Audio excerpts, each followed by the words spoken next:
Me llamo Julián Herrera. Tengo 73 años y estoy contando esta historia desde una cama de hospital. La oscuridad me rodea desde hace 3 semanas, cuando mi propio hijo Íñigo me golpeó salvajemente en el patio de mi casa y me dejó ciego. El mismo hijo que crié solo después de que mi esposa muriera, el que alimenté con el sudor de mi frente como albañil, ahora intenta robarme todo lo que construí durante décadas de trabajo honesto. Antes de contarles cómo enfrenté a mi hijo en el juicio, dame un me gusta y suscríbete. Tu apoyo ayuda a que historias de ancianos abusados como yo salgan a la luz. El olor a desinfectante me recuerda constantemente dónde estoy. Las enfermeras entran y salen, revisan mis vendajes y me dan medicamentos. Sus voces son lo único que me conecta con el mundo exterior, además de las visitas ocasionales de doña Mercedes, mi vecina, y de algunos amigos. Buenos días, don Julián. ¿Cómo se siente hoy?, me pregunta la enfermera mientras ajusta algo en mi suero. Como siempre, hija, intentando acostumbrarme a esta oscuridad. La doctora me explicó que el golpe dañó severamente mis nervios ópticos. Es poco probable que recupere la visión, dijo con voz suave, como si quisiera amortiguar el impacto de sus palabras. Pero no hay forma de suavizar algo así. Antes de que todo esto pasara, yo era un hombre independiente. Viudo desde hace 15 años, me las arreglaba solo en la casa que construí con mis propias manos en un barrio tranquilo, al sur de la Ciudad de México. Una casa modesta pero digna, con un patio donde crecían naranjos que planté cuando Íñigo era niño. Mi hogar, mi refugio, el lugar donde pensé que pasaría mis últimos días en paz. Todo comenzó a cambiar hace aproximadamente 1 año. Íñigo, que siempre había sido distante, comenzó a visitarme con más frecuencia. Al principio me alegré. Pensé que finalmente quería recuperar el tiempo perdido, que se había dado cuenta de la importancia de la familia. Qué ingenuo fui. Papá, deberías considerar vender la casa, me dijo un día mientras comíamos. Es demasiado grande para ti solo, y el mantenimiento debe ser pesado. Esta casa la construí yo, hijo. Aquí están mis recuerdos, mi vida. Pero podrías comprar algo más pequeño, más fácil de mantener. Yo podría ayudarte con la venta. Rechacé su oferta educadamente. La casa no era negociable.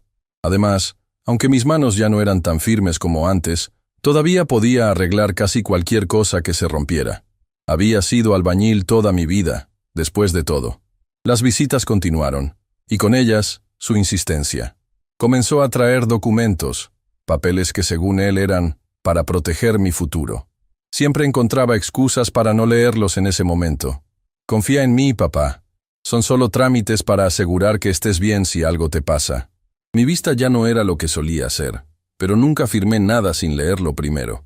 Esto lo frustraba, aunque trataba de no demostrarlo. Yo notaba cómo su mandíbula se tensaba, cómo sus dedos tamborileaban impacientemente sobre la mesa. Un día, mientras buscaba unas herramientas en mi viejo baúl, encontré mi libreta de ahorros. Por costumbre, siempre guardaba algo de dinero en efectivo en casa, además de lo que tenía en el banco. Para mi sorpresa, faltaba dinero. No era poco, eran casi 40,000 pesos que había ahorrado para emergencias. Confronté a Íñigo la siguiente vez que vino. Estábamos en la cocina. Yo preparaba café como siempre lo hacía cuando recibía visitas. Hijo, ¿sabes algo del dinero que guardaba en el baúl? Su expresión cambió por un segundo. Un destello de alarma que rápidamente ocultó. ¿Qué dinero, papá? Siempre te digo que no deberías guardar efectivo en casa. Es peligroso. Eran 40,000 pesos.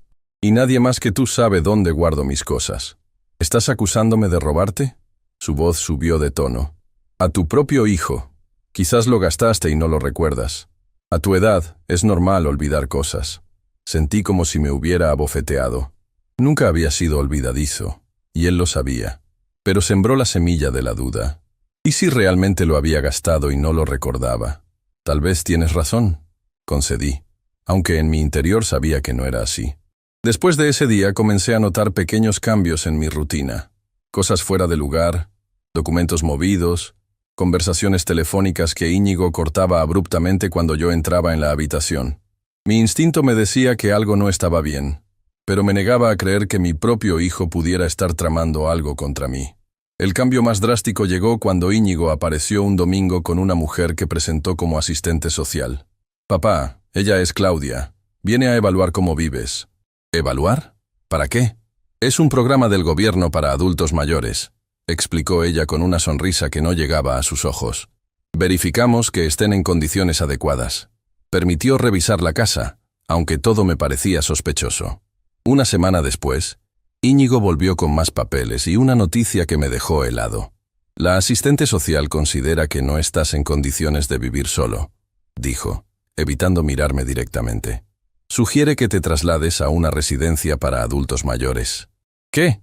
Esto es ridículo. Estoy perfectamente bien». «Papá, se te olvidan las cosas. La casa está descuidada». «Mi casa no está descuidada». Alcé la voz, algo poco común en mí. «Y no necesito que nadie decida dónde debo vivir». La discusión escaló. Por primera vez, vi un lado de Íñigo que no conocía.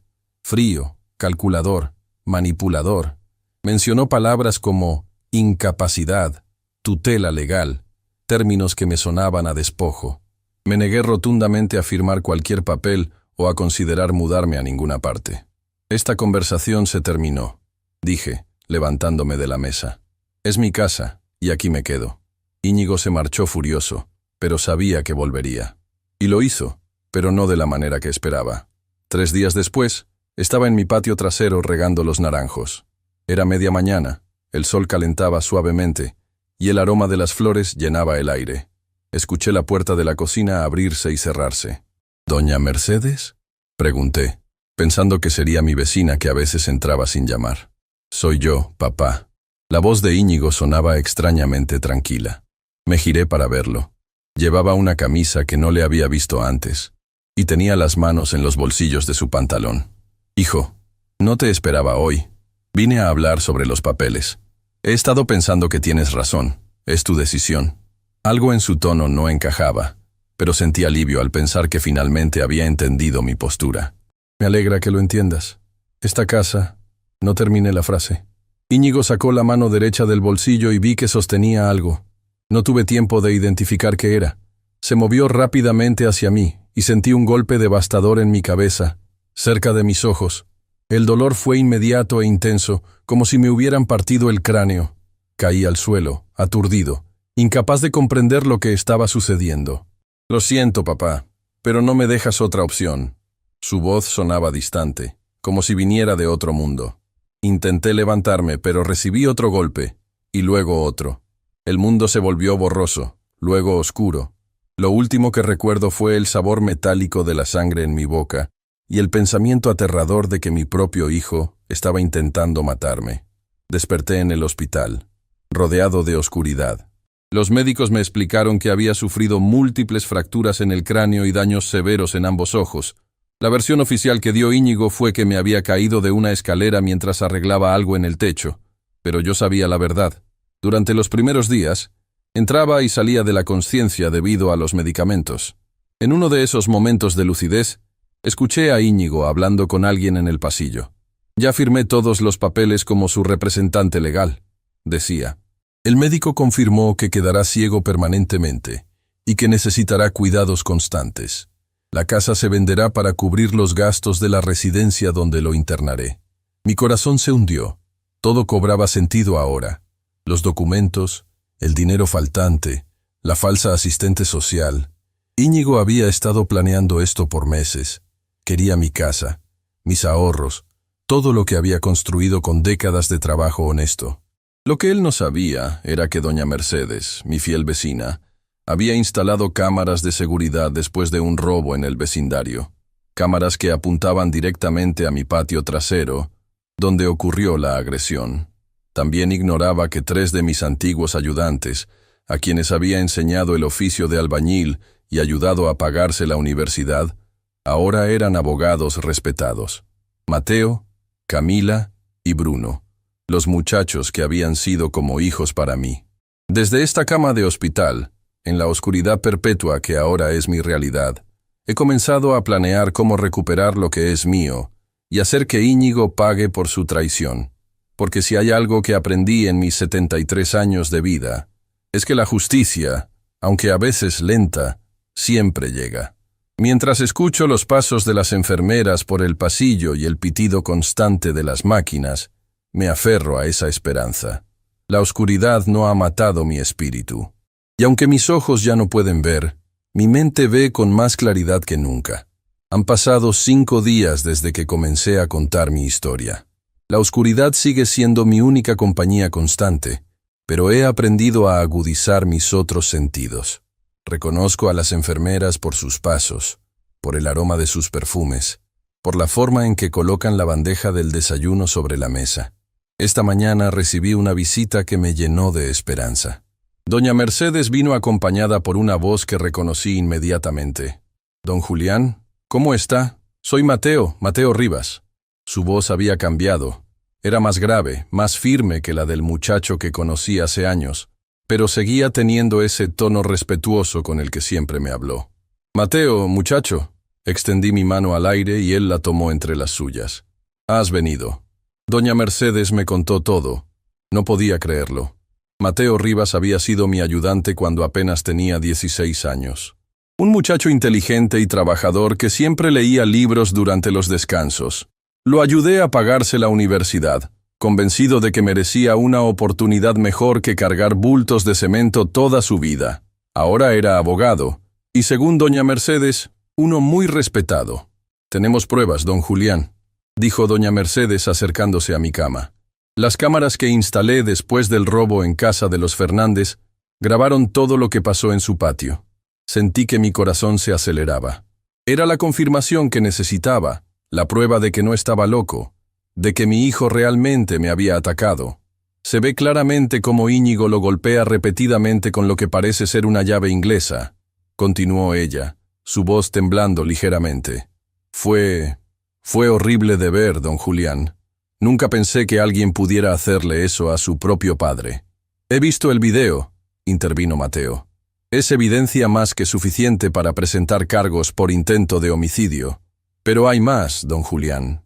Doña Mercedes también me contó sobre los documentos, el dinero faltante, la supuesta asistente social. ¿Y mis otros muchachos?, pregunté, recordando a los otros jóvenes que había ayudado. Camila y Bruno. Están conmigo en esto, respondió Mateo. Formamos un bufete juntos hace 2 años. Los 3 queremos ayudarlo, don Julián. Usted hizo tanto por nosotros. Es lo mínimo que podemos hacer. La puerta de la habitación se abrió de repente, y reconocí los pasos inmediatamente. Eran los de Íñigo. Sentí como la tensión inundaba la habitación. «¿Quiénes son ustedes?», preguntó con tono autoritario. «Las visitas deben ser autorizadas por mí como representante legal de mi padre». «Soy Mateo Rivas, abogado del señor Julián Herrera», respondió Mateo con voz firme. «Y usted debe ser Íñigo Herrera». «¿Abogado? Mi padre no necesita un abogado. Está confundido por los medicamentos y su condición. Al contrario, señor Herrera. Su padre está perfectamente lúcido y me ha contratado para representarlo». Pude imaginar la expresión desafiante de Mateo. «Y debo informarle que estamos en posesión de evidencia que demuestra que usted fue quien lo agredió, causando su ceguera». Hubo un momento de silencio. Casi podía sentir la tensión en el aire. «Eso es ridículo», finalmente respondió Íñigo, pero noté un temblor en su voz. «Mi padre se cayó de una escalera. Está en su historial médico». «Tenemos un video que muestra lo contrario», intervino doña Mercedes. «Se ve claramente cómo lo golpeas en el patio trasero». «¿Video?». La voz de Íñigo se quebró por un instante. «Eso es imposible. Mis cámaras de seguridad apuntan directamente al patio de don Julián. Grabaron todo». Escuché cómo Íñigo respiraba agitadamente. Podía imaginar su mente trabajando a toda velocidad, buscando una salida. «Esto es un malentendido», dijo finalmente. «Pero no es momento de discutirlo. Mi padre necesita descansar». «Por supuesto», respondió Mateo, «pero debe saber que ya hemos presentado una denuncia formal ante la Fiscalía. El video está en manos de las autoridades, junto con otros documentos que sugieren un patrón de abuso y posible fraude». «¿Qué? No pueden hacer eso sin mi consentimiento». «Su padre es quien ha dado el consentimiento, señor Herrera, y le sugiero que consiga un buen abogado. Lo va a necesitar». Escuché pasos fuertes alejándose y la puerta cerrándose de golpe. Íñigo se había ido furioso. «Se fue», confirmó doña Mercedes. Don Julián debería haber visto su cara. Estaba pálido como un fantasma. No pude evitar una pequeña sonrisa. Era la primera vez en semanas que sentía que las cosas podían mejorar. Hay algo más que deben saber, dije, recordando las conversaciones que había escuchado. Íñigo ha estado firmando documentos como mi representante legal. Habló de vender mi casa para pagar una residencia donde quiere internarme. No se preocupe por eso, dijo Mateo. Cualquier documento firmado bajo coacción o fraude es nulo ante la ley, y tenemos evidencia suficiente para demostrar que usted no estaba en condiciones de otorgar un poder legal ni de ser declarado incapaz. Mateo me explicó el plan. Presentarían una querella criminal contra Íñigo por intento de homicidio, además de demandas civiles por fraude y apropiación indebida. También solicitarían medidas cautelares para proteger mis bienes mientras se resolvía el caso. Los tres trabajaremos en esto, don Julián, me aseguró.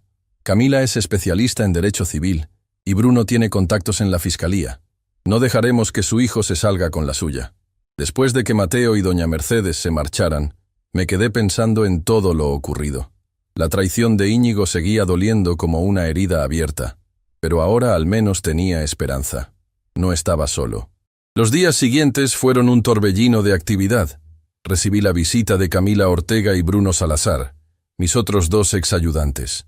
Camila, con su voz suave pero decidida, me explicó todos los documentos que debía firmar para revocar cualquier poder que Íñigo hubiera obtenido fraudulentamente.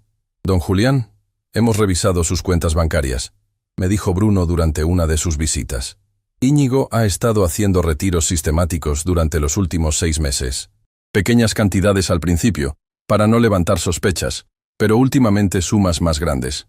¿Cuánto ha sacado en total?, pregunté temiendo la respuesta. Aproximadamente 800.000 pesos, respondió, y sentí como si me hubieran dado otro golpe.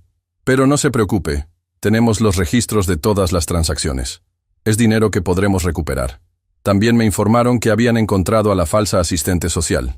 Su nombre real era Claudia Méndez, una amiga de Íñigo que había aceptado hacerse pasar por funcionaria pública a cambio de dinero.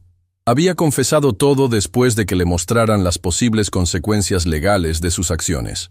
Una semana después de la visita de Mateo, recibí otra visita inesperada. Una voz que no reconocí se presentó como el capitán Raúl Moreno, de la Policía Judicial. Señor Herrera, estamos investigando la denuncia presentada contra su hijo. Su voz era grave, profesional. He visto el video de la agresión y quiero que sepa que tomaremos este caso con la seriedad que merece. Me hizo varias preguntas sobre mi relación con Íñigo, sobre los eventos que llevaron a la agresión, sobre el dinero faltante y los documentos. Respondí todo con la mayor claridad posible. Hay algo más que debería saber, añadió el capitán antes de marcharse. Hemos encontrado grabaciones de audio en el teléfono de su hijo. Parece que estuvo grabando algunas de sus conversaciones, probablemente intentando documentar momentos en que usted pareciera confundido para usarlos como evidencia de su supuesta incapacidad. ¿Y qué encontraron en esas grabaciones?, pregunté. Irónicamente, lo único que lograron capturar fueron sus propios insultos y amenazas hacia usted. En una de ellas, se le escucha claramente decir que, de una forma u otra, conseguiría su casa, incluso si tenía que quitarlo del camino. Esas grabaciones ahora son evidencia en su contra. La justicia, pensé, a veces trabaja de formas misteriosas. Los médicos decidieron que podía ser dado de alta, aunque mi ceguera era permanente. La cuestión era dónde iría. Mi casa no era una opción por el momento, ya que Íñigo tenía las llaves y, según me informaron, había cambiado las cerraduras. «Vendrá a mi casa, don Julián», declaró doña Mercedes, sin aceptar un no por respuesta. «Tengo una habitación lista para usted. Y no se preocupe, mi sobrino Ricardo estará con nosotros. Él es enfermero y puede ayudarlo mientras se adapta a su nueva condición». Acepté su oferta con gratitud. El día que salí del hospital sentí una mezcla de emociones. Por un lado, la tristeza de saber que nunca volvería a ver el mundo que me rodeaba. Por otro, la determinación de luchar por lo que era mío y hacer que Íñigo respondiera por sus acciones. Mateo me recogió en el hospital junto con doña Mercedes. Durante el trayecto a casa de mi vecina, me fueron contando los avances del caso. La Fiscalía ha emitido una orden de aprehensión contra Íñigo. explicó Mateo. Lo están buscando en este momento. Al parecer, desapareció de su departamento hace 2 días, cuando se enteró de que teníamos las grabaciones de audio. No irá lejos, aseguró Bruno, que se había unido a nosotros. Hemos alertado a las autoridades en los aeropuertos y centrales de autobuses. Es cuestión de tiempo. La casa de doña Mercedes era pequeña pero acogedora. Me instalaron en una habitación en la planta baja, con una cama cómoda y una ventana que, según me describió mi anfitriona, daba a un pequeño jardín con rosales. Se verá obligado a acostumbrarse a nuevas rutinas, don Julián, me dijo Ricardo, el sobrino de doña Mercedes, mientras me ayudaba a familiarizarme con la distribución de la habitación. Pero le prometo que trabajaremos juntos para que pueda recuperar tanta independencia como sea posible. Esa noche, acostado en una cama extraña, en una casa que no era la mía, rodeado de oscuridad perpetua, me permití llorar por primera vez desde la agresión. Lloré por la vista perdida, por la traición de mi hijo, por la casa que había construido con mis propias manos y que ahora me había sido arrebatada. Pero también lloré de gratitud por la bondad de personas como doña Mercedes, Ricardo, Mateo, Camila y Bruno. A la mañana siguiente, mientras desayunábamos, escuchamos golpes fuertes en la puerta. Era Bruno, y por su voz agitada, supe que traía noticias importantes. Lo encontraron, anunció. Íñigo intentaba cruzar la frontera hacia Guatemala con documentos falsos. Lo detuvieron anoche y ya está en custodia. ¿Cuándo será el juicio?, preguntó doña Mercedes. Primero habrá una audiencia preliminar para presentar cargos, explicó Bruno. Será en 3 días. Don Julián, se siente con fuerzas para asistir. La idea de enfrentarme a Íñigo, aunque no pudiera verlo, me provocaba sentimientos encontrados, pero sabía que debía estar presente, que debía mostrarle que no había logrado quebrarme completamente. Estaré allí, respondí con firmeza. Quiero que me escuche, que sepa que no ha ganado. Iremos todos con usted, prometió doña Mercedes tomando mi mano. No estará solo. Mientras terminaba mi café pensé en lo irónico que era todo. Íñigo había intentado quitarme todo, incluso mi vista, pero en el proceso me había ayudado a ver quiénes eran realmente mis aliados, quién era mi verdadera familia. Los preparativos para la audiencia comenzaron inmediatamente. Mateo y su equipo recopilaron toda la evidencia. El video de la agresión, los registros bancarios que mostraban los retiros no autorizados, las grabaciones de audio, el testimonio de la falsa asistente social. Don Julián, me dijo Camila durante una de nuestras reuniones de preparación, hemos descubierto algo más. Íñigo tiene deudas importantes con personas peligrosas. Parece que apostaba en línea y perdió grandes cantidades de dinero. Esa podría ser la motivación principal para intentar apropiarse de su casa y sus ahorros. No me sorprendió del todo. Íñigo siempre había sido impulsivo con el dinero, incluso desde joven, pero nunca imaginé que llegaría a tales extremos. El día antes de la audiencia, Ricardo me ayudó a prepararme. Me afeitó cuidadosamente. Me ayudó a vestirme con mi mejor traje, que doña Mercedes había ido a buscar a mi casa con ayuda de la policía, y me enseñó a usar un bastón blanco para personas ciegas. Mantenga la cabeza alta, don Julián, me dijo mientras practicábamos caminar por la casa. Que todos vean su dignidad intacta. Esa noche apenas pude dormir. Pensamientos sobre Íñigo, sobre mi esposa fallecida, sobre la vida que había construido y que ahora debía reconstruir de alguna manera, me mantuvieron despierto hasta el amanecer. Un amanecer que ya no podía ver, pero que podía sentir en el calor que comenzaba a filtrarse por la ventana. Mañana enfrentaría a mi hijo ante la justicia, y aunque mi mundo ahora era oscuro, nunca había visto con tanta claridad lo que debía hacer. El día de la audiencia preliminar llegó con una mezcla de nerviosismo y determinación. Me desperté antes de que Ricardo viniera a ayudarme, sentado al borde de la cama, tratando de prepararme mentalmente para lo que vendría. Enfrentar a mi hijo, el mismo que había criado con tanto esfuerzo, el que ahora me había sumido en la oscuridad permanente. Buenos días, don Julián. La voz de Ricardo interrumpió mis pensamientos. ¿Listo para el gran día? Tan listo como se puede estar para algo así, respondí, intentando mantener la compostura. Ricardo me ayudó a vestirme con el traje que habíamos preparado la noche anterior. Me afeitó con cuidado y me describió mi aspecto frente al espejo, algo que aprecié profundamente. Pequeños gestos como ese me ayudaban a mantener una conexión con el mundo visual que había perdido. Se ve muy bien, don Julián. Digno y respetable, como siempre. Doña Mercedes nos preparó un desayuno completo, aunque apenas pude probar bocado. El nudo en mi estómago se apretaba cada vez más mientras se acercaba la hora. Mateo llegó puntualmente a las 9 para recogernos. Hemos preparado todo, don Julián, me explicó mientras me ayudaba a subir al auto. Bruno y Camila ya están en el juzgado, revisando los últimos detalles. El fiscal está completamente de nuestro lado. Las pruebas son contundentes. El trayecto al juzgado fue silencioso. Yo intentaba imaginar cómo sería el reencuentro con Íñigo. ¿Sentiría su presencia? ¿Reconocería su voz? ¿Qué diría él al verme? Me preguntaba si sentiría algún remordimiento al ver a su padre ciego por su culpa, o si seguiría justificando sus acciones como lo había hecho hasta ahora. Al llegar, sentí el cambio de ambiente.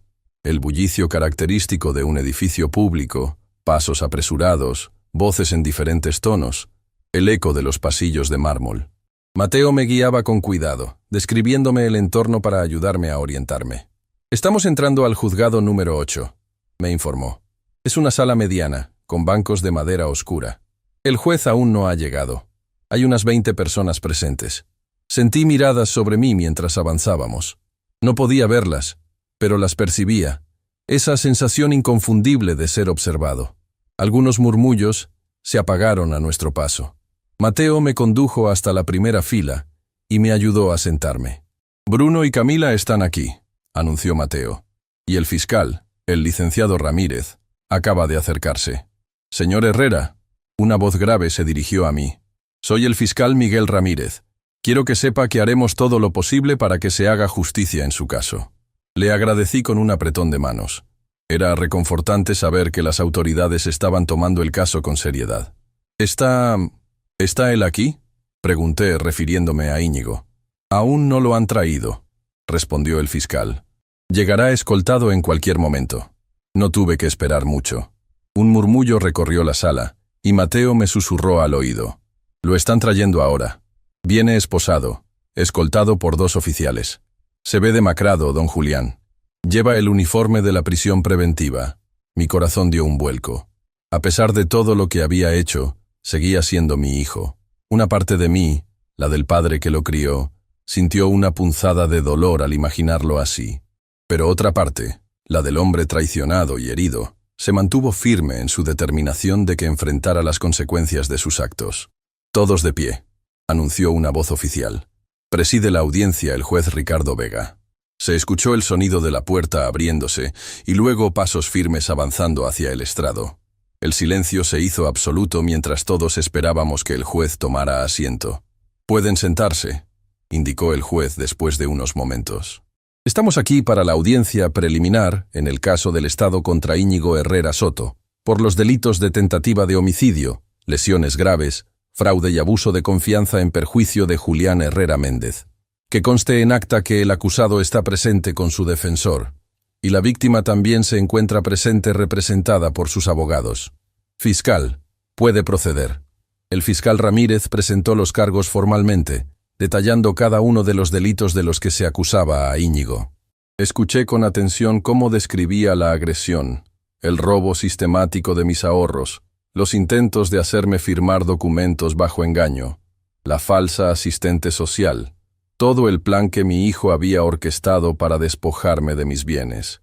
Su señoría, el Ministerio Público cuenta con evidencia contundente para sustentar cada uno de estos cargos, declaró el fiscal. Tenemos un video que muestra claramente al acusado agrediendo brutalmente a la víctima, su propio padre, con un objeto contundente, causándole lesiones que resultaron en ceguera permanente. Tenemos registros bancarios que demuestran retiros no autorizados. Tenemos el testimonio de Claudia Méndez, quien ha confesado haber sido contratada por el acusado para hacerse pasar por asistente social. Y, quizás lo más revelador, tenemos grabaciones de audio realizadas por el propio acusado, donde se le escucha amenazar a su padre y planear cómo apropiarse de sus bienes. ¿La defensa tiene algo que alegar?, preguntó el juez. Sí, su señoría, respondió una voz que no había escuchado antes, presumiblemente el abogado de Íñigo. Mi cliente se declara inocente de todos los cargos. Alegamos que el video mencionado por la Fiscalía ha sido manipulado y que los retiros bancarios fueron autorizados verbalmente por el señor Herrera padre, quien debido a su avanzada edad, presenta episodios de confusión y pérdida de memoria.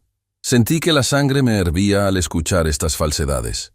Apretaba el bastón con tanta fuerza, que mis nudillos debían estar blancos. Además, continuó el abogado defensor, mi cliente actuaba en el mejor interés de su padre, quien claramente no está en condiciones de cuidar de sí mismo ni de administrar sus bienes. Solicitamos una evaluación psiquiátrica de la víctima para determinar su capacidad mental. «Esto es indignante», exclamó Mateo poniéndose de pie. «Su señoría, el señor Julián Herrera ha sido evaluado por médicos del hospital donde estuvo internado y se ha determinado que está en pleno uso de sus facultades mentales. Este intento de desacreditarlo es simplemente una continuación del abuso que ha sufrido por parte de su hijo». «Orden en la sala», intervino el juez. «Licenciado Rivas, tendrá su turno para presentar sus argumentos. Por ahora, vamos a proceder con la presentación de las pruebas. Fiscal, puede continuar». El fiscal comenzó a presentar las evidencias una por una. Primero, los registros médicos que detallaban las lesiones que había sufrido y confirmaban que la ceguera era resultado directo de los golpes recibidos, no de una caída como había alegado inicialmente Íñigo. Luego, vino lo más difícil, el video de la agresión. Aunque no podía verlo, podía escuchar las reacciones de las personas en la sala. Jadeos de horror, murmullos de indignación. Mateo me describía en voz baja lo que se veía en la pantalla. «Se ve claramente a Íñigo acercándose a usted por detrás mientras riega las plantas», susurró. «Saca algo del bolsillo. Parece una llave inglesa grande. Usted se gira y él...» Su voz se quebró ligeramente. «Le golpea directamente en el rostro. Usted cae al suelo y él sigue golpeándolo, principalmente en la cabeza y cerca de los ojos. Es brutal, don Julián». Escuché un sollozo ahogado en algún lugar de la sala. No sabía si provenía de doña Mercedes o de algún otro espectador conmovido por las imágenes. Después vinieron las grabaciones de audio. La voz de Íñigo resonó en la sala, clara e inconfundible.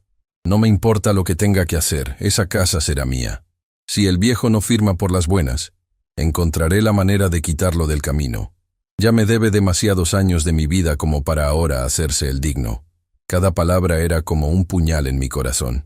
¿Cuándo mi hijo había llegado a albergar tanto resentimiento hacia mí? ¿En qué momento el niño al que había criado solo, después de que su madre muriera, se había convertido en este hombre capaz de tanta crueldad? La Fiscalía presentó también el testimonio de Claudia Méndez, la falsa asistente social, quien había aceptado un acuerdo para reducir sus propios cargos a cambio de testificar contra Íñigo. Según su declaración, mi hijo le había pagado 15,000 pesos para que se hiciera pasar por funcionaria pública y emitiera un informe falso sobre mi supuesta incapacidad. «Su señoría», dijo el fiscal al terminar la presentación de pruebas, «el Ministerio Público considera que existe evidencia más que suficiente para proceder con el juicio por todos los cargos mencionados. Solicitamos que se mantenga la prisión preventiva para el acusado, dado el riesgo de fuga ya demostrado por su intento de cruzar la frontera con documentos falsos. La defensa tiene derecho a responder», indicó el juez. El abogado de Íñigo intentó desacreditar algunas de las pruebas, argumentando que el video podría estar editado, que las grabaciones de audio estaban fuera de contexto, que los retiros bancarios podrían haber sido autorizados verbalmente. Pero incluso yo, sin poder ver las expresiones del juez, podía sentir que sus argumentos sonaban débiles frente a la contundencia de las evidencias presentadas. «Su señoría», intervino Mateo cuando llegó su turno. «Como representante legal de la víctima, quisiera solicitar que se le permita al señor Julián Herrera dirigirse al tribunal. Creo que es importante que se escuche su testimonio directo sobre los hechos». «Concedido», respondió el juez. «Señor Herrera, ¿se siente en condiciones de declarar?» «Sí, su señoría», respondí, enderezándome en mi asiento. Mateo me ayudó a ponerme de pie y me guió hasta el estrado de los testigos. Sentí todas las miradas sobre mí mientras me sentaba. Me tomé un momento para organizar mis pensamientos antes de hablar. «Mi nombre es Julián Herrera Méndez», comencé. Tengo 73 años y trabajé como albañil toda mi vida. Construí mi casa con mis propias manos, ladrillo a ladrillo, después de años de esfuerzo. Mi esposa murió cuando nuestro hijo Íñigo tenía apenas 12 años, y lo crié solo, trabajando doble turno muchas veces para darle educación y oportunidades que yo nunca tuve. Hice una pausa, sintiendo un nudo en la garganta que amenazaba con ahogar mis palabras. Nunca entendí por qué mi hijo comenzó a alejarse de mí cuando creció. Pensé que era normal, que todos los jóvenes necesitan hacer su vida. Pero hace aproximadamente un año, Íñigo comenzó a visitarme con más frecuencia. Al principio me alegré. Pensé que quería recuperar nuestra relación. Pero pronto comenzó a insistir en que vendiera mi casa, en que firmara documentos que nunca me dejaba leer con detenimiento, en que necesitaba a alguien que me cuidara porque ya estaba muy mayor. Relaté todos los eventos tal como los recordaba. El dinero que comencé a notar que faltaba de mis ahorros, la falsa asistente social, las presiones cada vez más intensas para que me mudara a una residencia de ancianos, y finalmente, la agresión en mi patio trasero. Lo último que recuerdo claramente es estar regando mis naranjos, los mismos que planté cuando Íñigo nació. Escuché pasos detrás de mí, me giré y vi a mi hijo. Ni siquiera tuve tiempo de saludarlo cuando sentí un golpe terrible en mi cabeza, cerca de mis ojos. Caí al suelo aturdido, pero pude escucharlo decir: «Lo siento, papá, pero no me dejas otra opción». Después de eso, todo se volvió oscuro. Y así ha permanecido desde entonces. La sala estaba en completo silencio cuando terminé mi relato. Podía sentir la tensión en el ambiente, casi palparla. «Señor Herrera». La voz del juez rompió el silencio. «¿Tiene algo más que quisiera decirle a este tribunal? ¿O a su hijo?». No había esperado esta pregunta. Me tomé un momento para reflexionar antes de responder. «Sí, su señoría. Quisiera decir que, a pesar de todo, no odio a mi hijo. Siento una profunda tristeza por lo que ha hecho, por la persona en la que se ha convertido. No entiendo cómo pudo llegar a esto, qué lo llevó a albergar tanto resentimiento hacia mí. Pero sí quiero que enfrente las consecuencias de sus actos, no por venganza, sino porque es lo justo, porque nadie, ni siquiera un hijo, tiene derecho a hacer lo que él me hizo». Hice una pausa, y luego, dirigiéndome hacia donde suponía que estaba Íñigo, añadí: «Hijo, me has quitado la luz de los ojos, pero no has podido quitarme la dignidad ni la verdad. Y eso, al final, es lo que prevalecerá». Sentí lágrimas corriendo por mis mejillas mientras terminaba de hablar. No me avergoncé de ellas. Eran lágrimas de dolor, sí, pero también de liberación. Por primera vez desde la agresión, sentía que estaba recuperando algo de control sobre mi vida. Mateo me ayudó a regresar a mi asiento. Mientras caminaba, escuché un murmullo generalizado en la sala. Doña Mercedes me tomó la mano cuando me senté, apretándola en señal de apoyo. «El acusado tiene derecho a hacer una declaración si así lo desea», anunció el juez. «Señor Herrera, ¿desea dirigirse al tribunal?». Hubo un momento de silencio, y luego escuché movimiento. Por los susurros de Mateo, supe que Íñigo se estaba poniendo de pie. Su voz sonaba diferente, apagada, casi irreconocible. Yo no quería lastimarlo tanto. Solo necesitaba el dinero para pagar unas deudas. Las cosas se me fueron de las manos. Nunca pensé que quedaría ciego. No había una disculpa real en sus palabras, solo una justificación débil y egoísta. No mostraba arrepentimiento por haberme herido, sino por las consecuencias que ahora enfrentaba. «Entiendo», respondió el juez con tono severo. «Habiendo escuchado todas las pruebas y testimonios, este tribunal considera que hay elementos suficientes para proceder con el juicio formal por todos los cargos presentados. Se mantiene la prisión preventiva para el acusado, Íñigo Herrera Soto, considerando el riesgo de fuga y la gravedad de los delitos imputados. Se fija la fecha del juicio para dentro de 3 semanas. Se levanta la sesión. El sonido del mazo del juez resonó en la sala, marcando el final de la audiencia. Sentí una mezcla de alivio y agotamiento. El primer paso estaba dado. Íñigo enfrentaría un juicio por lo que me había hecho. Mientras Mateo y Ricardo me ayudaban a salir de la sala, escuché que alguien se acercaba apresuradamente. «Don Julián», era la voz del capitán Moreno. «Quería informarle que hemos asegurado su casa». Cambiamos las cerraduras y pusimos vigilancia. Cuando usted lo desee, puede volver a habitarla. Gracias, capitán, respondí conmovido por esta noticia. Significa mucho para mí. De regreso en casa de doña Mercedes, todos comentaban lo bien que había salido la audiencia. El fiscal estaba confiado en que obtendrían una condena por todos los cargos. Mateo, Camila y Bruno estaban satisfechos con cómo se habían presentado las pruebas. Fue muy valiente hoy, don Julián, me dijo Camila mientras tomábamos un té para calmar los nervios. Su testimonio conmovió a todos en la sala. Solo dije la verdad, respondí. Es lo único que me queda ahora, mi verdad y mi dignidad.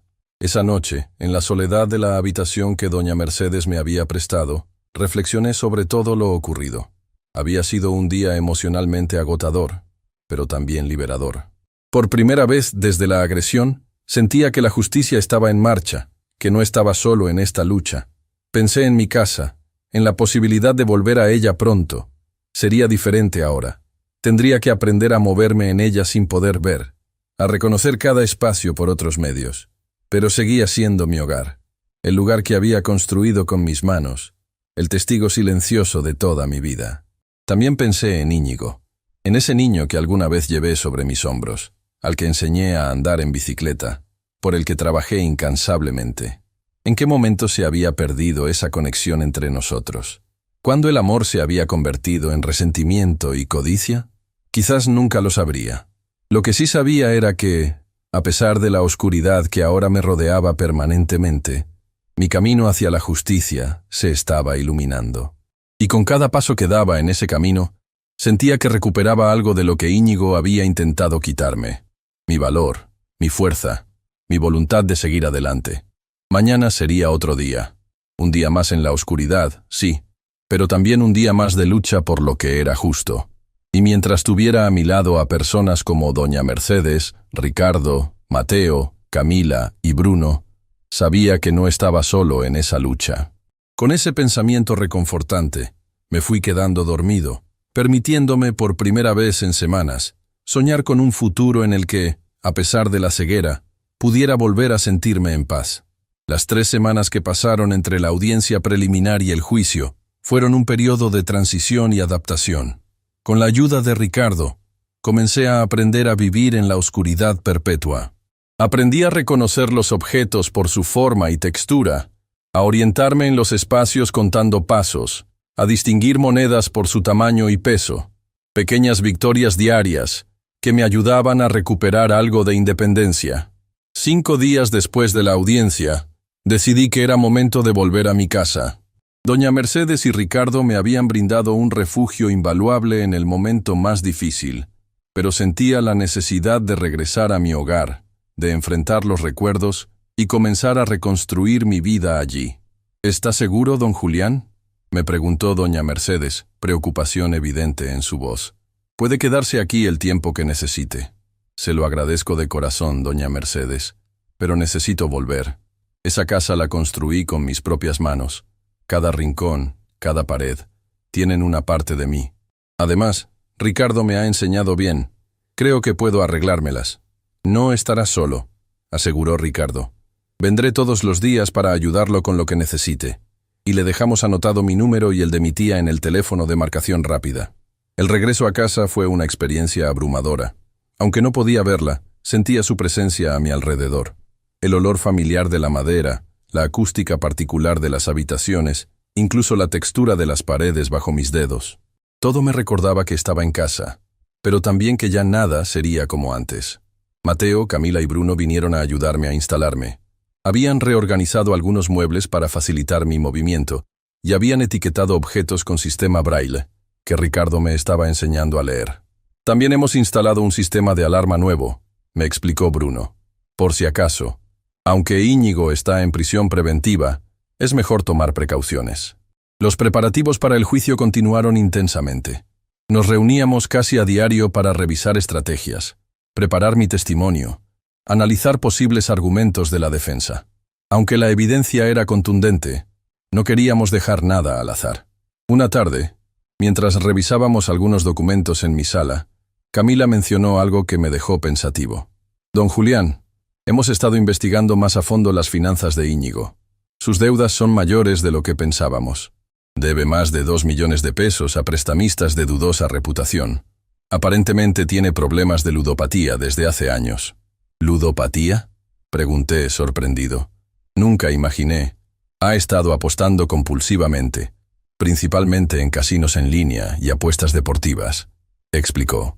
Por lo que hemos podido reconstruir, comenzó hace unos 5 años con pequeñas apuestas y fue escalando. Vendió su auto, hipotecó su departamento, pidió préstamos a toda persona que conocía. Cuando ya nadie le prestaba, recurrió a agiotistas, y cuando estos comenzaron a presionarlo, recurrió a mí. Completé la frase, entendiendo por fin la desesperación que debió llevarlo a actuar como lo hizo. No para pedirme ayuda abiertamente, sino para intentar quedarse con todo lo mío. No justificaba sus acciones, pero al menos comenzaba a entender la motivación detrás de ellas. No era solo codicia o maldad, era desesperación, la desesperación de un adicto acorralado por sus deudas. El día del juicio llegó finalmente. Me preparé con especial cuidado. Quería presentarme con dignidad ante el tribunal.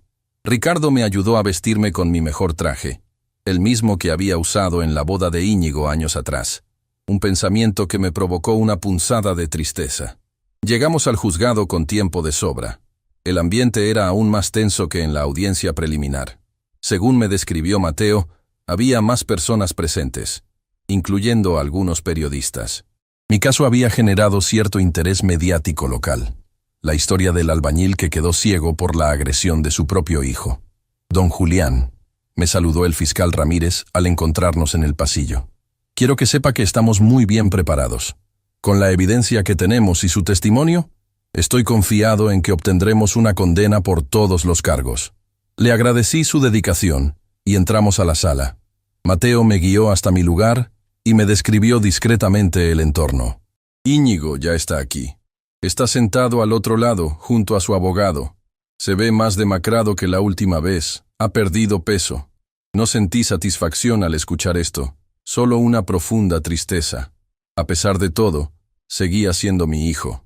El juicio comenzó con las formalidades de rigor. El juez, el mismo que había presidido la audiencia preliminar, dio inicio a la sesión. El fiscal presentó los cargos nuevamente, y luego comenzó el desfile de testigos y pruebas. La primera en declarar fue doña Mercedes, quien describió cómo había instalado las cámaras de seguridad después de un robo en el vecindario, y cómo éstas habían captado el momento exacto de la agresión. También testificó sobre los cambios que había notado en el comportamiento de Íñigo en los meses previos al incidente. Venía más seguido, pero no parecían visitas normales de un hijo, explicó. Siempre parecía nervioso, apurado. A veces lo escuchaba discutir con don Julián, algo que antes nunca sucedía. Después testificó Claudia Méndez, la falsa asistente social. Visiblemente nerviosa, relató cómo Íñigo la había contactado y le había ofrecido dinero para que se hiciera pasar por funcionaria pública. Me dijo que su padre estaba confundido, que era por su propio bien, declaró. Me aseguró que era una simple formalidad para poder ingresarlo a una residencia donde estaría mejor atendido. Nunca imaginé que fuera parte de un plan para despojarle de sus bienes. El momento más impactante llegó cuando presentaron nuevamente el video de la agresión. Aunque ya lo habían mostrado en la audiencia preliminar, ahora se proyectó en una pantalla más grande y con mejor calidad. Según los murmullos y exclamaciones que escuché, el impacto en los presentes fue considerable. Se puede ver claramente la premeditación, señaló el fiscal. El acusado lleva el arma escondida, se acerca sigilosamente a la víctima por detrás, y los golpes son directamente dirigidos a la cabeza y la zona de los ojos. No fue un arrebato momentáneo, fue un ataque calculado para incapacitar permanentemente a la víctima. Cuando llegó mi turno de testificar, sentí un nudo en la garganta. Era diferente a la audiencia preliminar. Ahora el juicio era formal. Mi testimonio podía ser determinante para la condena de mi propio hijo. Mateo me guió hasta el estrado y, después de prestar juramento, comencé mi declaración. Repetí lo que había contado en la audiencia preliminar, pero esta vez con más detalles. Describí la relación con mi hijo a lo largo de los años, los sacrificios que había hecho para criarlo solo después de la muerte de su madre. cómo había trabajado doble turno muchas veces para darle educación. También relaté con precisión los eventos de los meses previos a la agresión, el dinero que comenzó a desaparecer de mis ahorros, la insistencia cada vez mayor para que vendiera la casa, la presión para que firmara documentos sin permitirme leerlos detenidamente, la aparición de la falsa asistente social. Nunca pensé que mi propio hijo pudiera llegar a tales extremos, dije, sintiendo cómo la emoción quebraba mi voz. Entiendo que estuviera desesperado por sus deudas, pero había otras maneras. Podría haberme pedido ayuda directamente. Nunca le habría negado mi apoyo si me hubiera contado la verdad. El abogado defensor intentó desacreditarme durante el contrainterrogatorio, sugiriendo que yo había estado confundido en los días previos a la agresión, que quizás no recordaba haber autorizado los retiros bancarios, que tal vez había malinterpretado las intenciones de mi hijo. Señor Herrera, ¿no es cierto que a su edad es normal tener olvidos y confusiones?, preguntó con tono condescendiente. Tengo 73 años, no 103, respondí con firmeza. Hasta el día de la agresión, mi mente estaba perfectamente clara, y sigue estándolo ahora. Lo que no olvido ni confundo es que mi propio hijo me golpeó repetidamente en la cabeza hasta dejarme ciego. Se escucharon algunos aplausos ahogados en la sala, que el juez rápidamente silenció. Después de mi testimonio vino el turno de los expertos. Médicos que confirmaron que mis lesiones eran consistentes con golpes directos y no con una caída, como había alegado inicialmente Íñigo. Peritos bancarios que detallaron los retiros no autorizados. Expertos en video que certificaron la autenticidad de la grabación de la agresión. Finalmente, llegó el momento que más temía, el testimonio de Íñigo. Escuché cómo se levantaba y caminaba hacia el estrado. El sonido de sus pasos, diferentes a como lo recordaba, más arrastrados, inseguros. Señor Herrera, comenzó el fiscal, admite haber agredido a su padre el día 23 de junio, causándole lesiones que resultaron en ceguera permanente. Hubo un largo silencio antes de que Íñigo respondiera. Sí, dijo finalmente, su voz apenas audible. Lo hice. Un murmullo recorrió la sala. Era la primera vez que admitía abiertamente su culpabilidad. Y admite también haber retirado dinero de las cuentas de su padre sin su autorización, haber intentado hacerle firmar documentos bajo engaño y haber contratado a alguien para que se hiciera pasar por asistente social. Sí, volvió a admitir. Todo es cierto. ¿Puede explicarle al tribunal por qué hizo todo esto? Otro largo silencio. Podía imaginar a Íñigo luchando con sus palabras, quizás por primera vez enfrentando completamente la magnitud de sus acciones. Tengo problemas con el juego, comenzó, su voz más firme ahora. Comencé hace unos años, apostando pequeñas cantidades, pero se fue descontrolando. Perdí todo mi dinero. Luego me endeudé. Pedí préstamos que no podía pagar. Cuando los prestamistas comenzaron a amenazarme, entré en pánico. Pensé que la única solución era conseguir dinero rápido, y mucho. Hizo una pausa, y lo escuché respirar profundamente. Sabía que mi padre tenía ahorros y su casa. Intenté primero que me prestara, pero siempre fueron cantidades pequeñas. Necesitaba mucho más. Entonces comencé a planear cómo quedarme con todo. Primero fueron los retiros pequeños. Luego intenté que firmara un poder notarial a mi favor. Cuando se resistió, contraté a Claudia para que se hiciera pasar por asistente social y declarara que no estaba capacitado para vivir solo. Su voz se quebró ligeramente antes de continuar. Ese día, en el patio, fui con la intención de convencerlo una última vez de que firmara los papeles. Llevaba la llave inglesa, por si acaso. Cuando volvió a negarse, algo dentro de mí se rompió. Estaba desesperado. Los prestamistas me habían dado un ultimátum. No pensé en las consecuencias, solo actué. Lo golpeé una vez, y luego otra, y otra. Se detuvo, incapaz de continuar. ¿Era su intención dejarlo ciego?, preguntó el fiscal. No lo sé. No estaba pensando claramente. Solo quería que no pudiera detenerme, que no pudiera impedir que me quedara con la casa y el dinero. ¿Y después de la agresión? ¿Qué hizo? Lo dejé allí, en el patio. Llamé a una ambulancia desde un teléfono público, sin identificarme. Luego volví al hospital, fingiendo que acababa de enterarme. Inventé la historia de la caída. Aproveché su estado para hacerme nombrar su representante legal, y comencé los trámites para vender la casa y transferir sus ahorros a mis cuentas. El contrainterrogatorio de su propio abogado fue breve. Intentó destacar su confesión como muestra de arrepentimiento y su adicción al juego como un factor atenuante. Pero el daño ya estaba hecho. Íñigo había admitido todos los cargos. Después de los alegatos finales, donde el fiscal pidió la pena máxima y el defensor solicitó clemencia debido a la adicción de Íñigo, el juez se retiró a deliberar. Aunque en casos así la deliberación podía tomar días, regresó sorprendentemente rápido, apenas 2 horas después. Este tribunal ha considerado todas las pruebas y testimonios presentados, comenzó el juez. El acusado ha admitido su culpabilidad en todos los cargos, lo cual este tribunal valora como un primer paso hacia la asunción de responsabilidad. Sin embargo, la gravedad de los delitos no puede ser minimizada. Agredir a un padre, causarle ceguera permanente, intentar despojarlo de sus bienes, son actos que merecen una sanción ejemplar. Hizo una pausa, y el silencio en la sala era absoluto. Por el delito de lesiones graves con resultado de incapacidad permanente, condeno al acusado a 8 años de prisión.